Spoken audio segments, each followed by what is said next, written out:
Decline of rural cottage industries and urban handicraft. Glass industry. Towards the end of the 18th century, of a few glass factories were established in India, but they could not survive the competition with the European producers. At the beginning of 20th century, glass worker glass work in India improved in quality. Its production increased as import from foreign countries stopped during the World War. The main problem of glass industry in India was lack of raw materials and also expert hands. The government patronized the glass industry indirectly by reducing import duty on soda ash. Towards the end of 1930s, glass production were sold at high profits. In the year 1946, there were 96 glass factories in India. Their production amounted to 105 lakh tons. They were not sufficient to meet the demand within the country. Paper mill. The first mill was established in Bali upon the Hooghly River in 1870 and later at Titagarh, Lucknow, Pune and Raigunj in Assansol. More mills with modern production methods were established in 20th century. The most notable of them were Mysore paper mill at Bhadrabati 1939 and Sibulpura paper mill at Hyderabad 1942. The factories use woods and sabai grass of Santal paragrass as raw material for paper production. The government gave protection to the paper industry by including the underprotection. The reservation continued from 1925 to 1947. There were 16 paper mills in India on the eve of independence. Cement. Cement production in India started in 1904 in Madras with the production of Portland cement.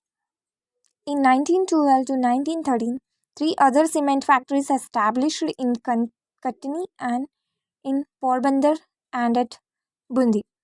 During the World War I, there was increase in demand of cement. By 1924, the production was 2.4 lakh tons of cement. During the years, production reached 12 lakh tons. The industry was substituted by the government. Leather industry. The Indian leather industry flourished due to the war needs. A modern leather factory was established in Kanpur in 1860. During the World War I, the demand of leather increased to manufacture boot shoes. The India was then self-sufficient in leather. Decline of traditional industries. Leather goods were exported from South India. In 1930, Hyde says inquiry committees was formed to further the progress of leather goods in India. During the World War II, leather goods production increased many times. Chemical and aluminium. It emerged and flourished in post-World War I times. Before the World War I, chemical stuff and products were imported. But foreign country trades was cut short during the war years. This led to the establishment of such industries in the country. After the World War I, chemical and aluminium industries were given short-term production. During the World War II, chemical industry witnessed growth in its production. Means of transport refers to the way and modes by which people and commodities are moved from one place to another. On the other hand, means of communication refers to the way in which news and messages gets transmitted from one place to another. The development of means of communication and transport is considered to be an important hallmark of any modern civilization. The modern means of transport which were developed during the British rule include railway, roadways, shipping, and airways. Modern communication networks which were introduced by the British includes post and telegrams.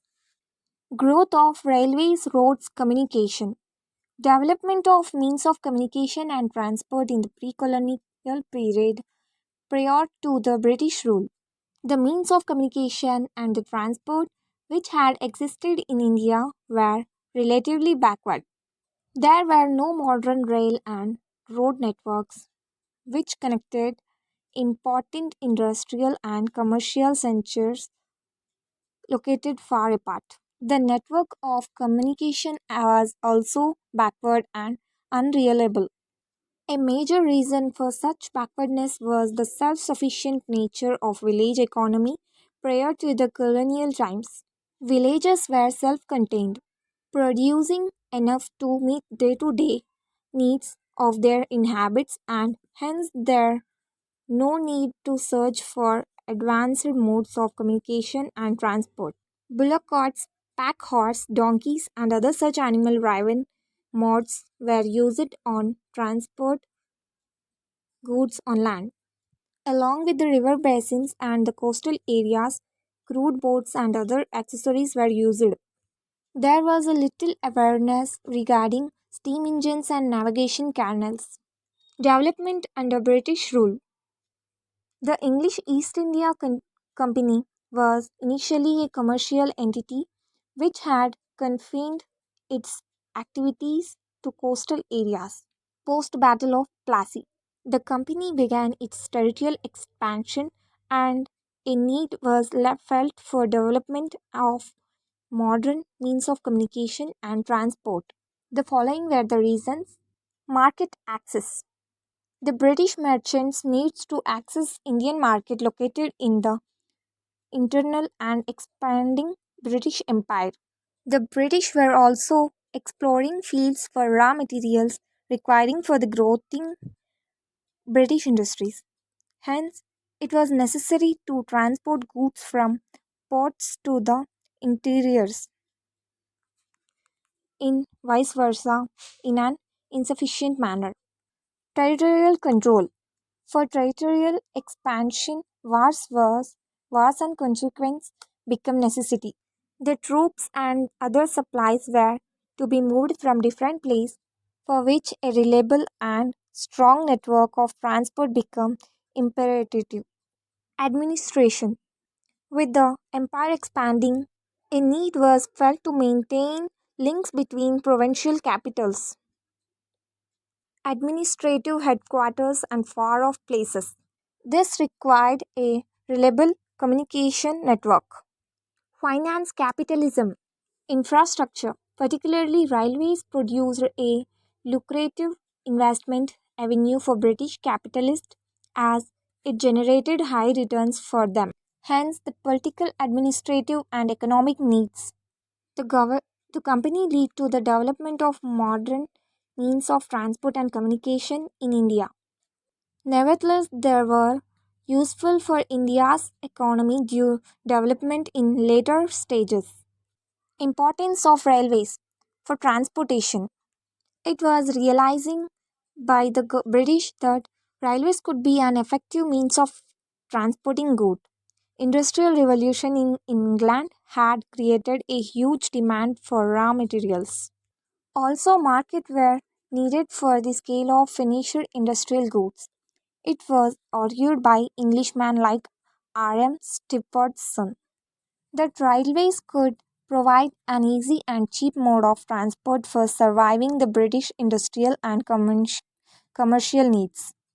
Promising investment avenue.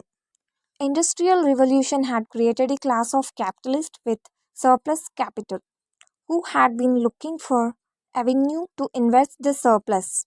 Construction of railways in India provided to be a lucrative investment for them. The government of India had promised assured returns of minimum 5% of for private companies investing in railway construction. Military reasons. Railways were also felt necessary for a quick and effective movement of troops and expanding the territories of the empire and the quell any internal rebellion. Evolution of Indian Railways.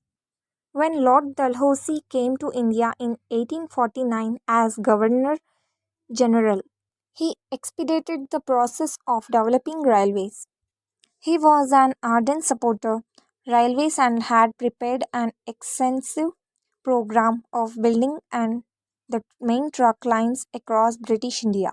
The earliest railway lines included Bombay Thane Railway Line opened in 1853, Calcutta Ranigunj Railway Line opened in 1854, Madras Arcot Railway Line opened in 1854. Over 6,400 kilometers of railway networks was built by private companies by 1869. After that, the Government of India took the task of building railways. Impact of Indian railways on Indian industries. Initially, the railway fares were determined by individual railway companies due to the commercial nature of their operation.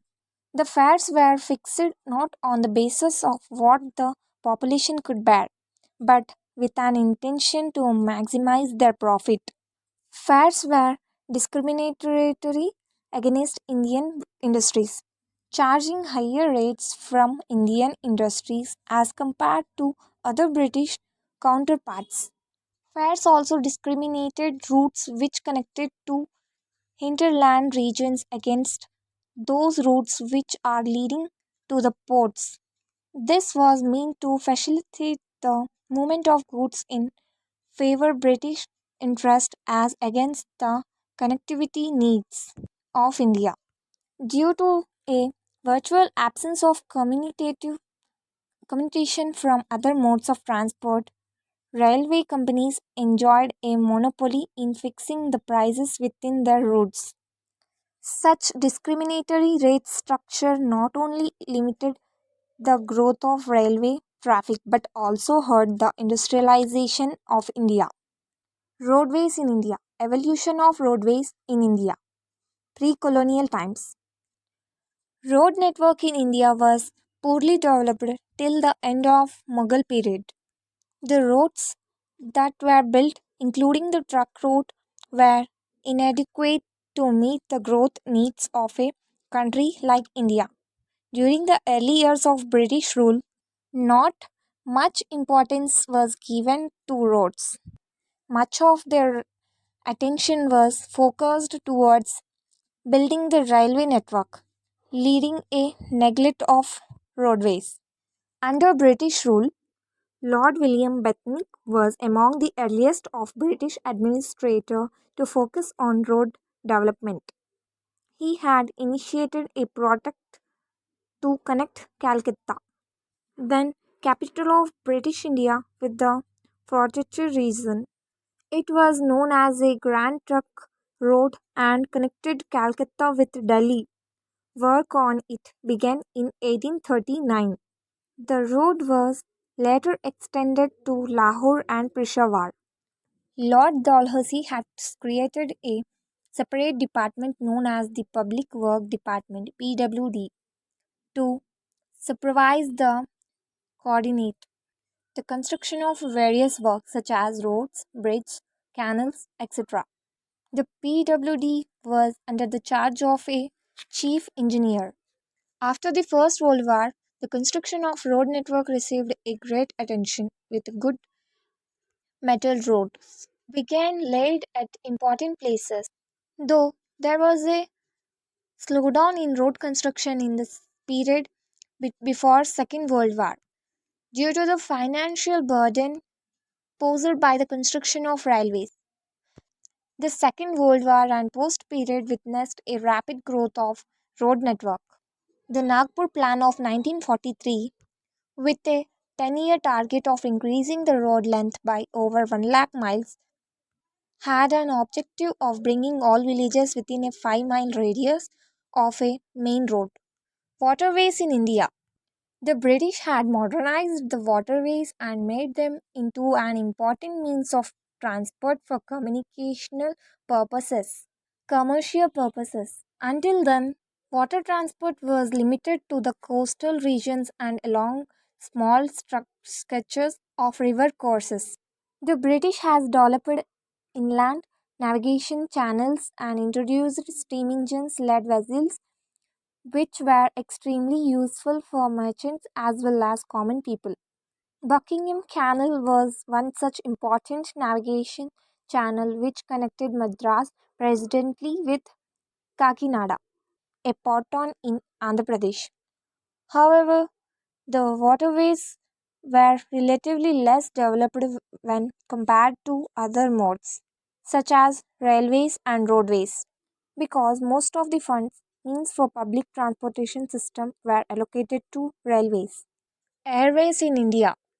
The first air service in India was between Allahabad and Naini, which was introduced by the Post and Telegraphs Department for the delivery of air mails.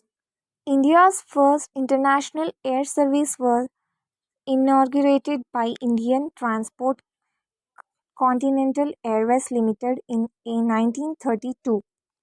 The year followed 1932 witnessed a growth in air travel, and by 1939 India had three companies looking after internal operations with Air Service of India and Indian National Airways.